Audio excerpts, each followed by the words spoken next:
আসসালামু আলাইকুম। আমরা কিছুদিন যাবত এইচএমপি ভাইরাসের কথা শুনে আসছি, কিন্তু এই ভাইরাসের কথা আমরা শুনলেও অন্যান্য দেশের মতো আমাদের দেশে জরুরি সতর্কতা জারি করতে আমরা দেখি নাই। ফাইনালি আজকে স্বাস্থ্য অধিদপ্তর থেকে জরুরি সতর্কতা জারি করা হয়েছে এইচএমপি ভাইরাস নিয়ে। কারণ কি, আজকে একজনের দেহে এইচএমপি ভাইরাস শনাক্ত হয়েছে। যদিও আমাদের দেশে আগে থেকে এই ভাইরাসের প্রকোপ কিছুটা ছিল, তবে এইচএমপি ভাইরাসের যে নতুন ভ্যারিয়েন্ট যেটা অন্যান্য দেশে ছড়িয়েছে, সেই ভ্যারিয়েন্টটা আমাদের দেশে ছিল না।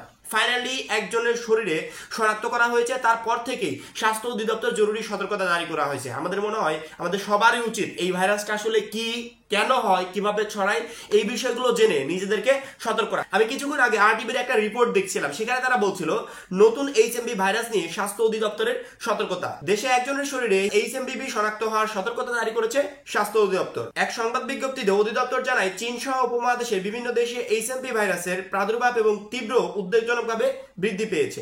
বিশেষ করে 14 বছরের কম বয়সী, যারা 14 বছরের কম বয়সী এবং 65 বছর বা তার বেশি বয়সের ব্যক্তিদের মধ্যে এই রোগের সংক্রমণ বেশি দেখা যায়। অর্থাৎ 14 বছরের কম বয়সী এবং 65 প্লাস যারা আছে, এদের শরীরে এই ভাইরাসের সংক্রমণটা একটু বেশি দেখা যায়। সেই সঙ্গে দীর্ঘমেয়াদী স্বাস্থ্য সমস্যা যেমন হাঁপানি বা ক্রনিক অবস্ট্রাকটিভ পালমোনারি ডিজিজ, গর্ভবতী মহিলা এবং দুর্বল রোগ প্রতিরোধ ক্ষমতা সম্পন্ন ব্যক্তিদের জন্য উচ্চ ঝুঁকি সৃষ্টি হতে পারে। পৃথিবীর অন্যান্য অনেক দেশের মতো বাংলাদেশেও এই রোগের সংক্রমণ দেখা দেয়। সম্প্রতি চীন ও অন্যান্য দেশে এর প্রাদুর্ভাব দেখা দেয়। বাংলাদেশে এর সংক্রমণ নিয়ন্ত্রণে রাখা আবশ্যক, যার জন্য সকল যন্ত্র, সেবা কেন্দ্র এবং পয়েন্টস অফ এন্ট্রি সমূহে স্বাস্থ্যবিধি জোরদার করা প্রয়োজন। এই প্রেক্ষিতে বাংলাদেশের এই ভাইরাস সংক্রমণ প্রতিরোধে নিম্নে বর্ণিত নির্দেশনা অনুসরণ করা এবং জনগণের মধ্যে স্বাস্থ্য সচেতনতা বৃদ্ধির জন্য অনুরোধ করা হলো। সংক্রমণ প্রতিরোধে নির্দেশসমূহ: শীতকালীন স্বাস্থ্যতন্ত্রের রোগসমূহ হতে নিজেকে রক্ষার জন্য মাস্ক ব্যবহার করুন। হাঁচি ও কাশির সময় গামছা বা টিস্যু দিয়ে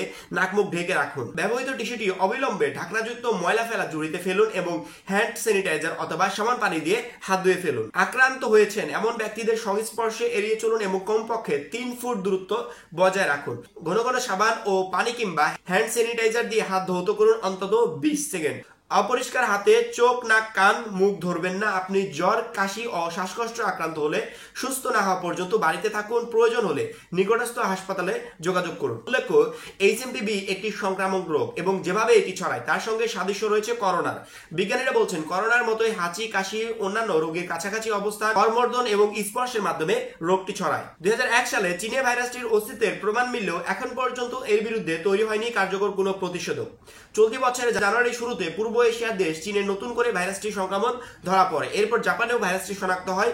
এখন এইচএমভির প্রাদুর্ভাব মালয়েশিয়া ও ভারতে ছড়িয়ে পড়েছে। চীনের যেসব হাসপাতালে এইচএমভি রোগীরা ভর্তি হয়েছেন তাদের চিকিৎসায় নির্দিষ্ট কোনো ওষুধ ব্যবহার না করে প্রচলিত ওষুধই দেওয়া হচ্ছে। অর্থাৎ আমরা করোনাকালীন যে সময়টা পার করেছি সেটা খুবই একটা খারাপ সময় ছিল এবং এর ভিতর অনেক মানুষ তাদের আত্মীয় স্বজনদেরকে হারিয়েছে। ফাইনালি করোনার প্রতিষেধক যখন তৈরি হলো তখন আস্তে আস্তে এর প্রাদুর্ভাবটা কমে গেল। কিন্তু এইচএমভি ভাইরাস, যে ভাইরাসটার কথা এখন বলা হচ্ছে বা প্রচুর আকারে ছড়িয়ে পড়ছে, ফাইনালি বাংলাদেশেও শনাক্ত হয়েছে, এই ভাইরাসের কোনো প্রতিষেধক এখন পর্যন্ত তৈরি হয় নাই। 2001 সালে শনাক্ত হয়েছে, তারপরেও এখন পর্যন্ত তৈরি হয় নাই।